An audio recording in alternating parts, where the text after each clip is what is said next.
फुलताय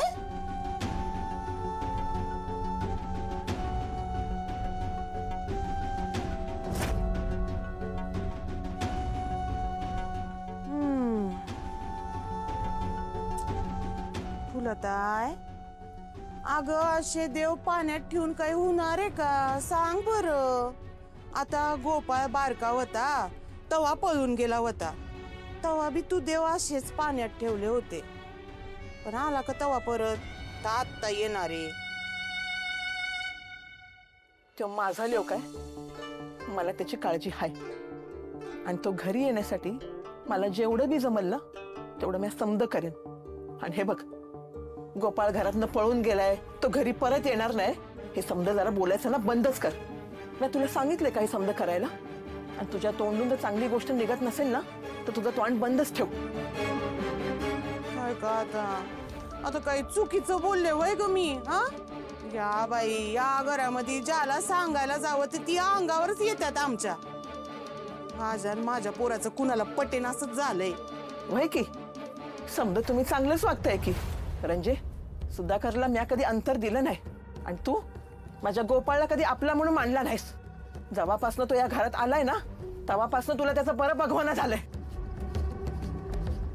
मला तर आता असं वाटायला लागलंय ना की तू तर वाटच बघत होतीस ग की तो हे घर सोडून कधी निघून जाईल आणि सुधाकरला समज मिळेल। घ्या उचलली जीभ लावली टाळ्याला। तुला काय एवढी हलकट बाई नाही बर का मी, आणि तुझ्या मनात माझ्याबद्दल एवढं ईश असेल असं कधी वाटलं नव्हतं। माय की म्हणून आत्ता पतूर लहान बन समजून म्हणून तुला पदराखाली घेतली म्या। इथं माझा लोक घरी आला नाही त्याची काळजी आहे का तुम्हाला? आई आई अगं हित सोय ती श्यामल कुठे? नाश्त्याचं काय झालं? भूका लागल्यात मला। हा देते।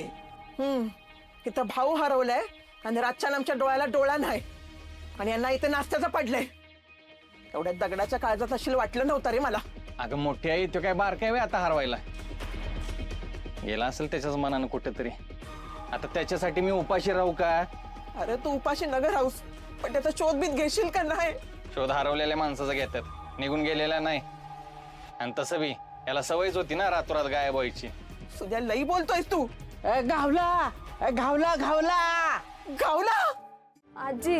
होय बरोबर, मग कळल त्यांनी खोलीत काय काय लपवलंय ते।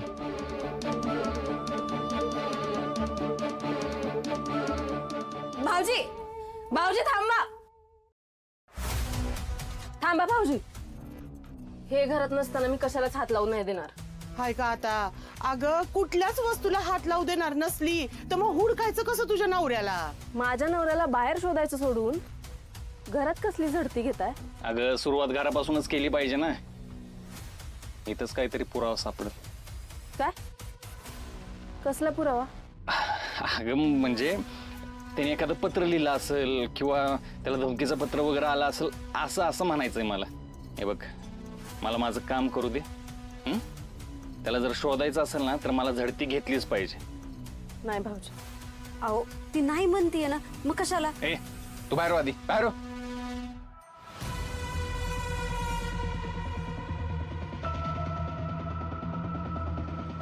अहो काय नाहीये तिथं।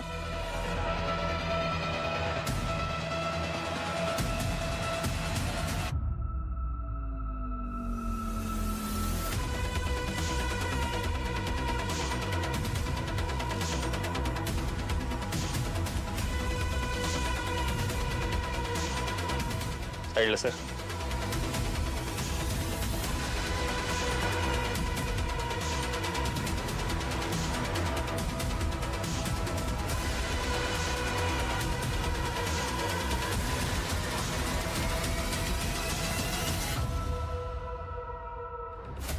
सुद्या बाहेर रे सुद्या। आप्पा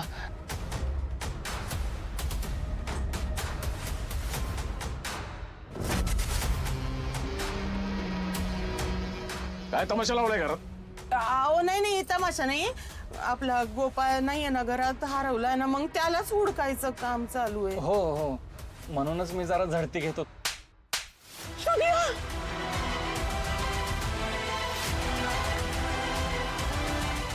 लाज वाटते का तुला?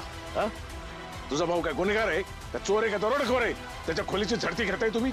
अरे त्याला हुडकायचं सोडून त्याच्या सामानाच्या मागे का लागलाय तुम्ही? काय ना गावला तुम्हाला तिथं? हा? म्हणून एवढी लगबग चालली आहे? मी फक्त त्याच्या एक शब्द बोल नको. एवढीच भावाची काळजी असेल ना तुला तर बाहेर जायचं आणि हुडकून काढायचं त्याला. जा. काय उपयोग नाही.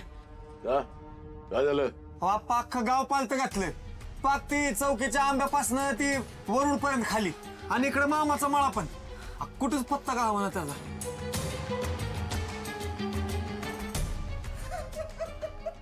दिवसभर काही खाल्लं नाहीस, खाऊन घे वाईट जरा. खबर माझा गोपाळ घरी परत येत नाही तर मी अन्नाच्या कणाला पण स्पर्श करणार नाही. बाई, मनाला वाटेल तेव्हा घरातनं निघून जायचं, मनाला वाटेल तेव्हा घरात यायचं. येईल ग, मागच्या वेळेला आला होता ना तसंच आत्ता बी येईल घरी. आणि तसं बी त्याचं काही सुधाकर सारखं थोडीच आहे. हा? का घर माणसं सगळं सांभाळून राहायचं. झालं का तुझं सुधाकर पोरान सुरू? हा? यो घर आणि माणसं सांभाळते. खर तर याने पळून जायला पाहिजे होतं घरातनं. हो, पण याच्यात हिंमत नव्हती स्वतः जागण्याची. आता भाव घरातनं गायब झालाय, त्याला हुडकायचं सोडून घरात खुडक कोंबडी असल्यासारखं येऊन बसलाय. मग मी काय करू? तुम्ही सगळ्यांनी केली ना चौकशी, मी काय वेगळं करणार आहे? लईच वाटत असेल तर पोलीस कंप्लेंट द्या, बघू त्याचं काय करायचंय ते. मी नाही जगू शकत त्यांच्याशिवाय. मला मारून टाका, मला नाही जगायचंय.